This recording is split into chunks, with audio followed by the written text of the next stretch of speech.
नमस्कार साथियों, मैं हूं एस मौर्य और आपका स्वागत है मौर्य क्लासेस में। आज हम पढ़ने जा रहे हैं विचारक, विश्वास और इमारतें, कक्षा 12 यानी कि 12th इतिहास एनसीईआरटी। इस चैप्टर के माध्यम से हम समझने जा रहे हैं सांची एक झलक, यानी कि सांची के स्तूप के बारे में, सांची के बारे में। तो सांची कहां पड़ता है? सांची पड़ता है भोपाल राज्य। जी हाँ,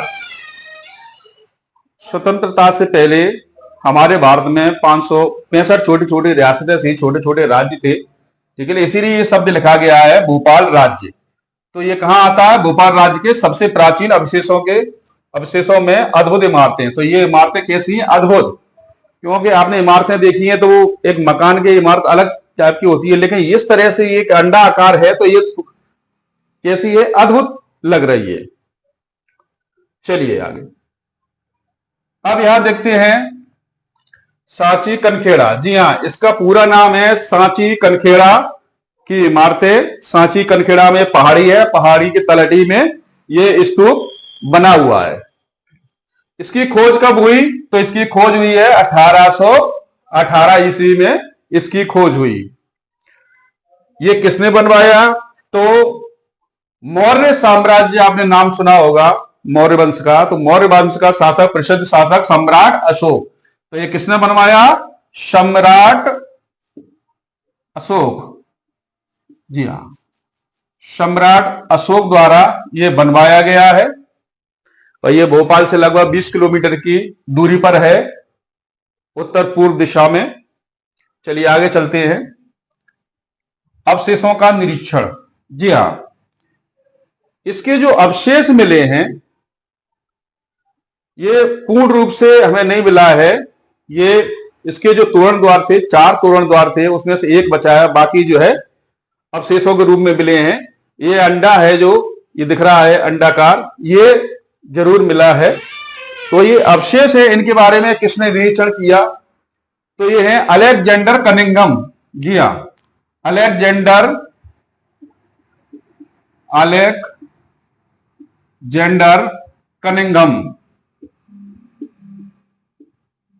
कनिंघम। इन्होंने कई हफ्ते तक यहां रहकर इसके अवशेषों का निरीक्षण किया और जानकारी जुटाई। चलिए, ये किससे संबंधित है? तो ये बौद्ध धर्म से संबंधित है। ये जो स्तूप है ये बौद्ध धर्म से संबंधित है, बौद्ध मूर्तियां यहां पर मिली है। चलिए अगला पॉइंट हमारी शाहजहां बेगम। ये शाहजहां बेगम कौन है? ये शाहजहां बेगम भोपाल राज्य की बेगम है, यहाँ की नवाब है शाहजहां बेगम। 1868 से 1901 का ये इनका शासनकाल रहा है। इन्होंने क्या किया? इन्होंने एक अपनी बुक, यानी कि पुस्तक है इनकी, ताज उल इकबाल तारीख भोपाल, यानी कि भोपाल का इतिहास, ये इनकी पुस्तक है। और इस पुस्तक का अनुवाद किया है एस.जी. बारस्टो साहब ने 1876 में। चलिए, तो इन्होंने क्या किया? शाहजहां बेगम ने ये जो स्तूप है इसके रख रखाव के लिए इन्होंने अनुदान किया, इनके वंशज उन्होंने अनुदान दिया। और जो तोरण द्वार, जी हाँ, तोरण द्वार, इसकी अनुमति, ये जो समय है, काल है 1818, तो हम जानते हैं कि ये समय हमारे देश में विदेशी आए थे व्यापार करने के लिए। अंग्रेज आ रहे हैं, फ्रांसीसी आ रहे हैं, डेनिश आए हैं और भी आए हैं।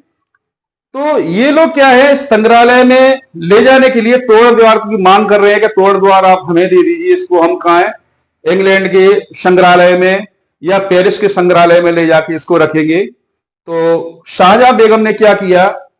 इनको इसकी अनुमति नहीं दी, अनुमति इन्होंने मांगी, नहीं दी। और इन्होंने प्लास्टर की प्रतिकृतियां, जी हां, इसकी कृतियां बनवाई प्लास्टर की हूबहू और इनको सौंप दी गई। और ये फ्रांसीसी और अंग्रेज हैं, इसको देख के प्रसन्न हो गए और उसी से उनको संतुष्टि हो गई। तो इसलिए ये जो स्तूप और इसका तोरण द्वार है ये यहाँ की यहीं रह गया, सांची में ही रह गया। इन्होंने अपनी भारतीय परंपरा की, भारतीय संस्कृति को इन्होंने बाहर नहीं जाने दिया। चलिए, अनुदान, यहां पे अनुदान दे रही हैं शाहजहां बेगम और इनकी जो इनके बाद जो शासन आता है वो है सुल्तान जहां बेगम का। शाहजहां बेगम इनकी वारिस रही हैं, सुल्तान जहां बेगम। तो इनके बाद शासन सुल्तान जहां बेगम ने किया है और इन्होंने क्या किया, अनुदान दिए। किस लिए अनुदान दे रहे हैं ये, इसके रख रखाव के लिए। और यहाँ पे संग्रहालय, एक संग्रहालय बनवाया इन्होंने और एक अतिथिशाला, जैसे अतिथि आते हैं इस जगह को देखने के लिए तो अतिथिशाला का भी इन्होंने अनुदान से निर्माण कराया। देखिए जॉन मार्शल साहब ने क्या किया है, सांची पर ग्रंथ लिखे हैं। जी हाँ, इन्होंने अपनी पुस्तक लिखी है सांची पर, और इसको प्रकाशन में, इसके प्रकाशन के लिए सुल्तान जहां बेगम ने अनुदान दिया और इसको प्रकाशित करवाया। चलिए, और यह क्या मिल रहा है, 5वीं सदी का एक मंदिर मिल रहा है। जी हाँ, यहां पर जो बुद्ध मूर्तियां मिली हैं, बुद्ध से संबंधित साक्ष्य मिले हैं, ये स्तूप भी बौद्ध धर्म से संबंधित है, लेकिन यहां एक 5वीं सदी का एक मंदिर भी मिल रहा है। चलिए, अगला पॉइंट है बिना अलंकरण के स्तूप।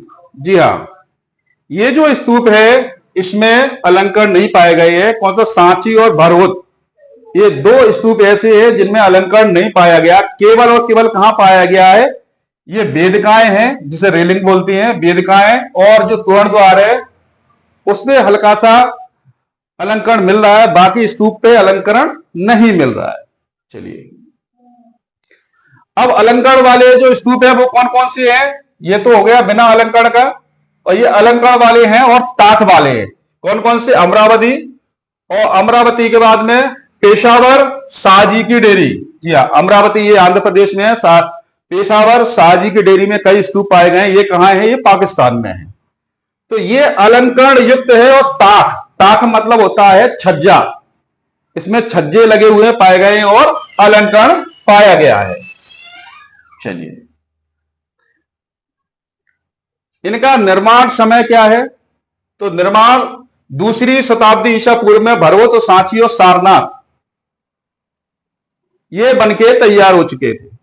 चलिए, स्तूपों हेतु दान किसने, राजाओं ने दिया है, तो सातवाहन राजाओं ने। जी हां, ये स्तूप बनने के बाद ये तोरण द्वार है, ये वेदिकाएं है, और इसकी सौंदर्य में जो भी खर्चा हुआ है उसके लिए अनुदान किस किसने दिया है, सातवाहन राजाओं ने दिया है, व्यापारी और शिल्पकारों ने दिया है, तथा भिक्षुओं और भिक्षुणियों द्वारा भी दान दिए गए हैं। आगे चलते हैं, देशांतर जातक। जी हां, जातक, ये जातक कथाएं क्या हैं, तो ये जो जातक कथाएं हैं वो भगवान बुद्ध के पूर्व जन्म से संबंधित कथाएं हैं। और देशांतर जातक की कहानी मिलती है, यहां जो अलंकरण है, अलंकरण में कहानी मिल रही है, कहां से, देशांतर जातक से कहानी मिल रही है। इसमें किसी राजकुमार की कहानी। जी हाँ, एक राजकुमार की कहानी है। ये राजकुमार अपना सारा धन दौलत राज एक ब्राह्मण को दान में दे देता है और स्वयं अपने परिवार के साथ जंगल में रहने चला जाता है। चलिए, तोरण द्वार। अब इस तोरण द्वार पे क्या क्या चीजें मिल रही हैं, क्या क्या अलंकरण है, तो एक तो हाथी का अलंकरण मिल रहा है, घोड़े मिल रहे हैं, बंदर मिल रहा है, गाय और बैल, इन चीजों का अलंकरण मिल रहा है। आगे चलते हैं, हाथी किसका प्रतीक है, हाथी ज्ञान और शक्ति का प्रतीक है, ज्ञान और शक्ति का प्रतीक है। यहां पे अलंकरण में देखा गया है कि कमल दल और 2 हाथियों के बीच में एक महिला बैठी हुई है। इसको बौद्ध धर्म में ये जुड़ा हुआ है, बौद्ध धर्म से संबंधित है। और अधिकतर पुरातत्वविद ये अनुमान लगा रहे हैं कि ये जो स्त्री है, ये दोनों हाथियों के बीच में कमल दल पे बैठी हुई है, कमल दल के साथ में, ये भगवान बुद्ध की मां महामाया है। लेकिन कुछ पुरातत्वों का मानना है कि ये जो स्त्री है वो गजलक्ष्मी है, जो हिंदू धर्म में बहुत प्रसिद्ध है। गजलक्ष्मी ये सौभाग्य की देवी होती है, ऐसा माना जा रहा है। चलिए, सांची, वृक्ष और सर्प पूजा का केंद्र। जी हां, सांची को क्या माना गया है, वृक्ष और सर्प पूजा का केंद्र। किसने माना है, जेम्स फर्गुसन। जी हां, जेम्स फर्गुसन ने इन्हें वृक्ष और सर्प पूजा का केंद्र माना है। ये फर्गुसन कौन है, तो ये आधुनिक इतिहासकार हैं। चलिए आगे चलते हैं। सालवंजिका, ये सालवंजिका, जी हां, इसका जो तोरण द्वार है उसकी एक साइड में पेड़ अलंकरण किया गया है, पेड़ का, और पेड़ से झूलती हुई एक स्त्री दिखाई गई है। इसे सालवज्जिका कहा गया है। संस्कृत ग्रंथों में इसके बारे में जानकारी मिलती है।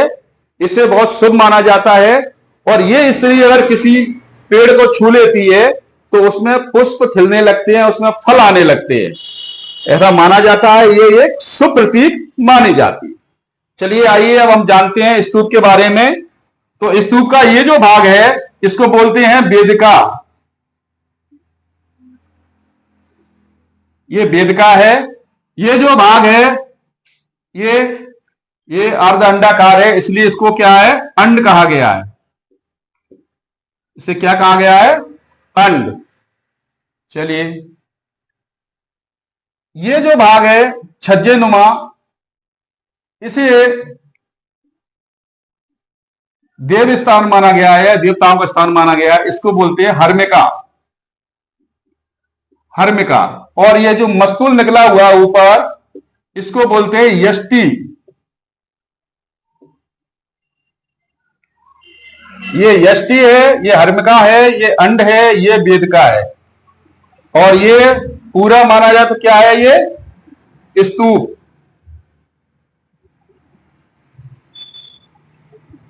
आज के लिए इतना ही। वीडियो पसंद आया हो तो आप लाइक शेयर करें, और आगे आने वाले वीडियो देखने के लिए चैनल को सब्सक्राइब करें। धन्यवाद।